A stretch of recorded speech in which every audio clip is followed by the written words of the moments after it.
Assalaamu calaykum waraxmatullaahi tacaala wabarakaatu kulanti wacan oo wanaagsan daawadayaal halka aad nagala socotaan waa Jabad TV. Qodobada aan idiin soo gudbin doonana waxaa ugu doorka roon xukuumadda oo bilowday fulinta amarkii kheyrar ee doorashada, xisbiga nabad iyo nolol oo si rasmi ah loo diiwaangeliyey, dowladda federaalka Soomaaliya oo shatiga duulimaad kala laabatay shirkado Kenyaan ah, iyo waqtiga dib loo furayo duulimaadyada gudaha Soomaaliya oo la shaaciyey.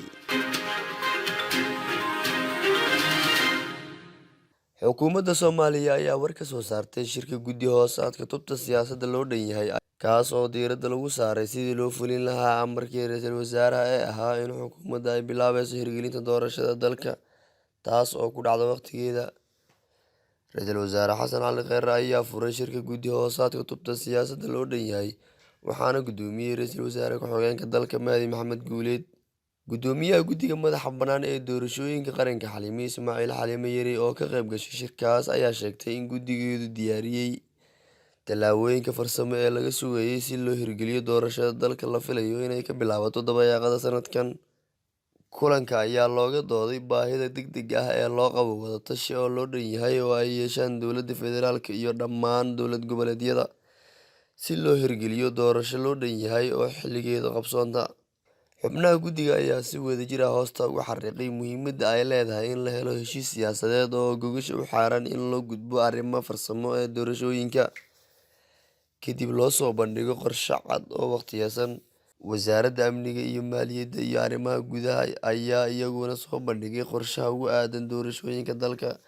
Ra'iisul wasaaraha Soomaaliya Xasan Cali Kheyre ayaa shirka Golaha Wasiirada Khamiistii lasoo dhaafay ka shaaciyey in shaqada ugu muhiimsan ee dowladda hortaalla xilligan ay tahay hirgelinta doorashada dalka oo waqtigeeda ku dhacda. Dowladda federaalka Soomaaliya ayaa shatiga duulimaadka ay ku imaan lahaayeen Soomaaliya kala noqotay diyaaradaha laba shirkadood oo ka diiwaan gashan dalka Kenya.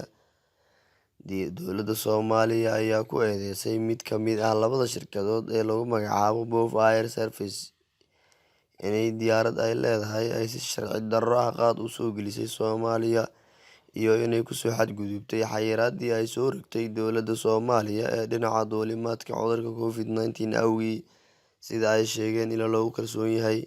Saraakiisha dowladda Soomaaliya ayaa sheegay in diyaarad ay leedahay shirkaddaas ay 26-kii bishii May ay shixnad qaad ah geysay magaalada Buuhoodle iyadoo hawada Soomaaliyana ku soo gashay in ay wado gargaar daawo ah. Sidoo kale, dowladda Soomaaliya waxay shatiga duulimaadyada Soomaaliya kala laabatay Silverstone Air Service oo isla sidaas oo kale lagu eedeeyay inay qaad sharci darro ah ku soo gelisay waddanka iyo inay ku xadgudubtay xayiraaddii ay soo rogtay dowladda Soomaaliya cudurka COVID-19 dartiis.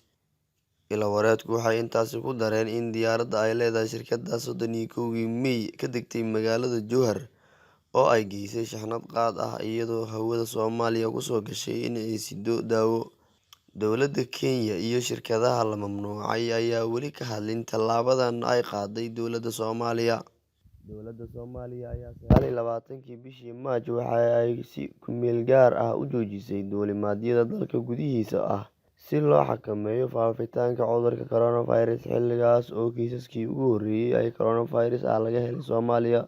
Kulan gaar ah oo ay yeesheen sida la sheegay saraakiisha laanta hay'adaha socdaalka iyo jinsiyadaha iyo mas'uuliyiinta shirkadaha diyaaradaha ayaa waxay isku raaceen in marka la furo duulimaadyada lagu dhaqmo amaro la xiriira ka hortagga COVID-19 oo horey loo soo saaray. Rakaabka diyaaradaha raaci doona waxay xiran doonaan galoofis ama gacmo gashi af-xir, sidoo kalena waxay isticmaali doonaan waxyaabaha gacmaha lagu nadiifiyo si looga feejignaado xanuunka COVID-19 oo weli ka jira Soomaaliya. Dabayaaqadii bishii Maars ayay ahayd markii la joojiyey duulimaadyadii gudaha, waxayna arrintaasi ka dambeysay markii uu xoogaystay faafitaanka COVID-19, waana habka ay raaceen wadamada kale ee dunida.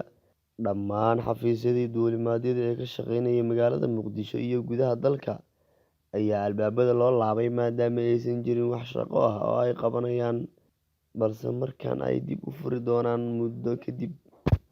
Xisbiga Nabad iyo Nolol ayaa si rasmi ah loo diiwaangeliyay xisbi siyaasadeed ay leeyihiin xubnaha xukuumadda Soomaaliya. Si rasmi ah looga diiwaangeliyay xarunta Guddiga Madaxa Bannaan ee Doorashooyinka Qaranka, kadib markii uu gudbiyay warqadda codsiga diiwaangelinta, sida ilo-wareedyo lagu kalsoon yahay u sheegeen Jabot TV.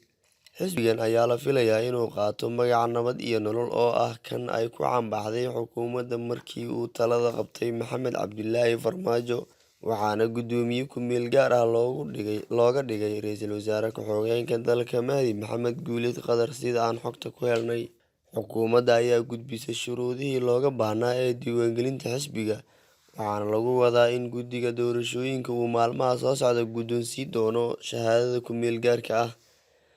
Ilo lagu kalsoon yahay ayaa Jabot TV u sheegay in guddoomiyenimada Mahdi Maxamed Guuleed ay ugu wacan tahay iyadoo aysan kala caddayn qorshaha madaxweynaha iyo ra'iisul wasaaraha ee xisbigan iyo doorashada soo socota.